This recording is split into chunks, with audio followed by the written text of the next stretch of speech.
In previous lecture, we have learned about the identifiers and some basic rules to learn C language. In this lecture, we will learn about the how to make the words in C language. हमने identifiers पढ़ लिया. Identifiers होते हैं the basic unit, the smallest unit in C language is known as identifier. हमने identifier बनाना सीख लिया. अब हम उन identifiers की हेल्प से हम लोग वर्ड्स बनाएंगे. किसी भी लैंग्वेज, किसी भी दूसरी लैंग्वेज या जैसे इंग्लिश लैंग्वेज है, सबसे पहले हम उसके अंदर ABCD सीखते हैं. सी लैंग्वेज में हम उसको आइडेंटिफायर्स कहते हैं. फिर हम उसके बाद उसको वर्ड्स बनाना सीखते हैं.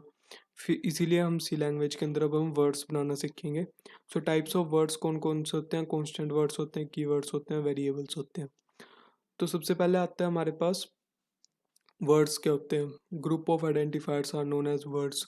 जो हमारे पास छोटे छोटे यूनिट्स होते हैं, स्मॉलेस्ट यूनिट होते हैं, जब हम उनको मिला के वर्ड बनाते हैं उसको हम वर्ड्स कहते हैं. सी लैंग्वेज के अंदर there are three different types of words. First is constant word, keywords and variables. constant words as the name indicate, constant का मतलब होता है फिक्स्ड वैल्यू, जिनकी वैल्यू हम लोग चेंज नहीं कर सकते, उनको हम कहते हैं constant words.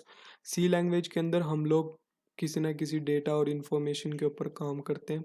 जब हम उस इन्फॉर्मेशन और डेटा के ऊपर काम करते हैं तो हमारे पास constant वर्ड्स आते हैं.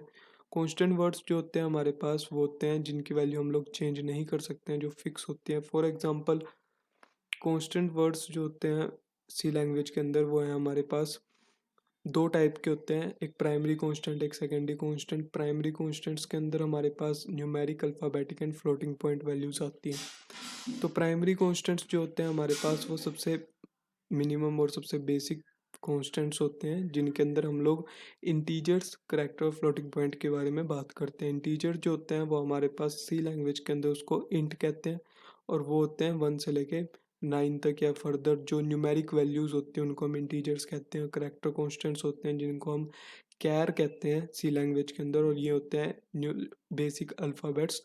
रियल कॉन्स्टेंट होते हैं जिनके अंदर हम लोग पॉइंट लगाते हैं, जैसे कि फ्लोटिंग पॉइंट वैल्यूज़ होती है. सी लैंग्वेज के अंदर एक सबसे बड़ी जो प्रॉब्लम है वो ये है कि जैसे हम लोग नॉर्मल लैंग्वेज के अंदर, मैथमेटिक्स के अंदर हम लोग जब बात करते हैं तो हम 1 को और 1.0 को इक्विवेलेंट लेते हैं, क्योंकि हमें लगता है कि जीरो पॉइंट के बाद जीरो लगाने का कोई मतलब नहीं है. पर सी लैंग्वेज के अंदर ऐसा नहीं होता. सी लैंग्वेज के अंदर हम लोग पॉइंट के बाद जीरो लगाने का मतलब होता है कि उसके बाद फ्लोटिंग पॉइंट के अंदर आ गया, यानी कि दो डिफरेंट चीज़ होगी. 1 का मतलब अलग है और 1.0 का मतलब अलग होता है. दूसरा जो कांस्टेंट होता है वो आपका सेकेंडरी कांस्टेंट होता है. सेकेंडरी कांस्टेंट्स जो होते हैं वो आपके बने होते हैं प्राइमरी कांस्टेंट की हेल्प से. Secondary constants are the words which are made up with primary constants. So these are defined as the array, string, pointer, union, structure, and enumerator. These are the advanced topic in C language. We will learn all these topics later on. तो अब तक हमने सी language में जो हमने पढ़ा है वो है basic rules of C language. हमने क्या क्या फॉलो करके हम लोग सी लैंग्वेज को अच्छे से समझ सकते हैं. उसके बाद हमने पढ़ा कि आइडेंटिफायर्स क्या होते हैं, smallest unit of C language. उसके बाद हमने वर्ड्स के बारे में पढ़ा. वर्ड्स के अंदर हमने कांस्टेंट पढ़ लिया. कांस्टेंट होता है प्राइमरी कांस्टेंट और सेकेंडरी कांस्टेंट पढ़ लिया. अब आते हैं हमारे पास कीवर्ड्स. कीवर्ड सी लैंग्वेज का बहुत इंपॉर्टेंट पार्ट है, क्योंकि इस अगर जो आपको कीवर्ड समझ में आ गए तो आपको एक बेसिक आइडिया हो जाएगा सी लैंग्वेज के बारे में.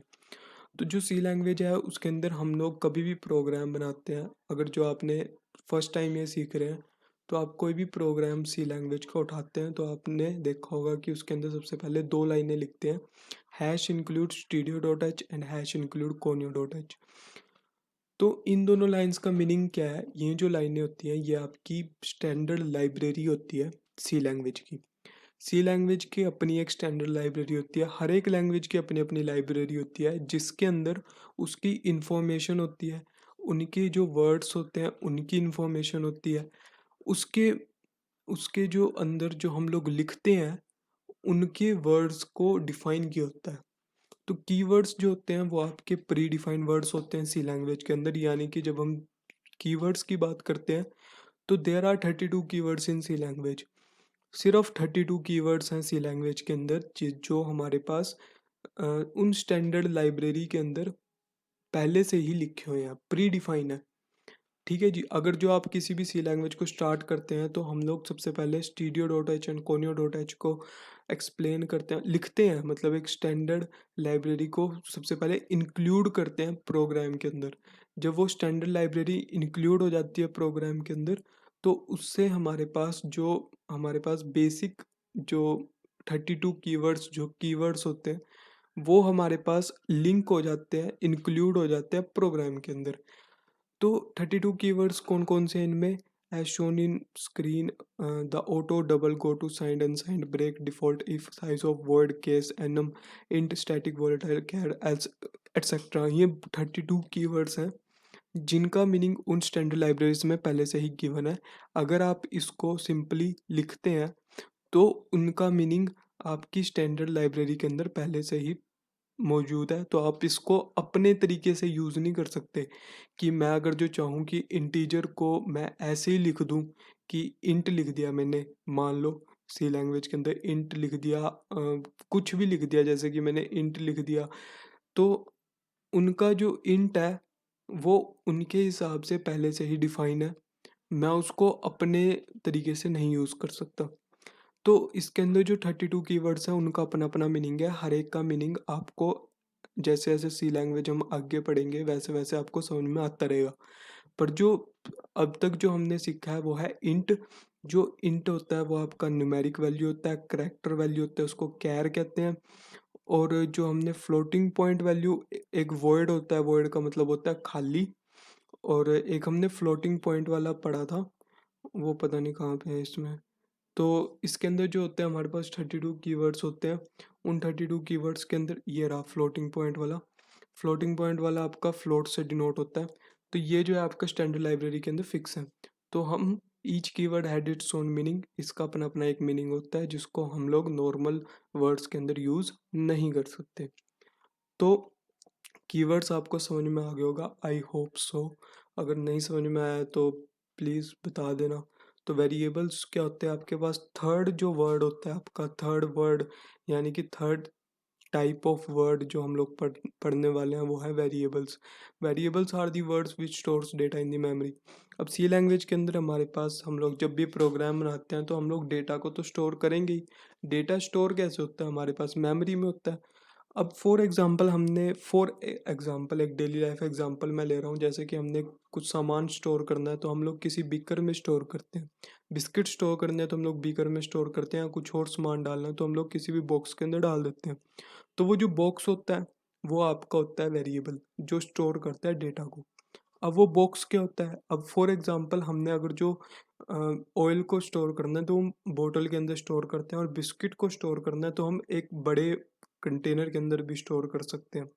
तो जैसा आपका सामान होएगा उस हिसाब से आपका बॉक्स रेडी होता है, बॉक्स हम लोग चूज करते हैं। इसी तरह सी लैंग्वेज के अंदर जैसा हमारे पास डेटा स्टोर करना है हमने, वैसा ही उसका टाइप ढूंढना पड़ता है। जैसे कि हमने फॉर एग्जांपल सी लैंग्वेज के हमने डेटा स्टोर करना है इंटीजर वैल्यूज़, यानी कि 1 2 3 4 स्टोर करना है, तो उसके लिए हमने यहाँ पे एक एग्जांपल दे रखा है कि मैंने लिखा हुआ है यहाँ पे इंट ए। अब जो ए है वो बीकर, वो कंटेनर जिसके अंदर हम लोग डेटा स्टोर करेंगे, और वो जो डेटा है उसका टाइप है इंट। इंट का मतलब है न्यूमेरिक वैल्यू। अब जो ए के अंदर जो वैल्यू स्टोर होएगी वो है न्यूमेरिक वैल्यू, यानी कि 1 2 3 4 5 6। So this line means int is a integer, वो आपका कीवर्ड है, और A is a variable. So this line stores the integer data, but if only A is written, अगर जो अकेला ए लिखा होता तो हम उसको सिर्फ एक करेक्टर कांस्टेंट मानते, या फिर अकेला इंट लिखा होता तो हम उसको इंटीजर वैल्यू मानते। Basically variables are the names of the memory location where we store data. तो आई होप कि वेरिएबल्स आपको समझ में आ गया होगा कि वेरिएबल्स कुछ नहीं होते हैं, सिर्फ एक कंटेनर होता है जिसके अंदर हम डेटा को स्टोर करते हैं। और वो जो डेटा स्टोर होता है उसका जो टाइप है वो हमें डिफाइन करना पड़ता है। जैसे कि इंट जो है आपका प्री डिफाइंड वर्ड है, इंटीजर है 1 2 3 4 है, वो 1 2 3 4 हमने स्टोर करना है ए के अंदर। तो हमारे पास हमने वो डिफाइन कर रखा है पहले से ही कि हमारे पास इंट वैल्यू वैल्यू स्टोर होगी ए के अंदर। तो वेरिएबल्स कुछ नहीं होता, सिर्फ एक स्टोरेज होती है डेटा की। और ये एक मेमोरी लोकेशन के अंदर एक नेम होता है, और कुछ नहीं होता। नेक्स्ट लेक्चर में we will continue with the statements.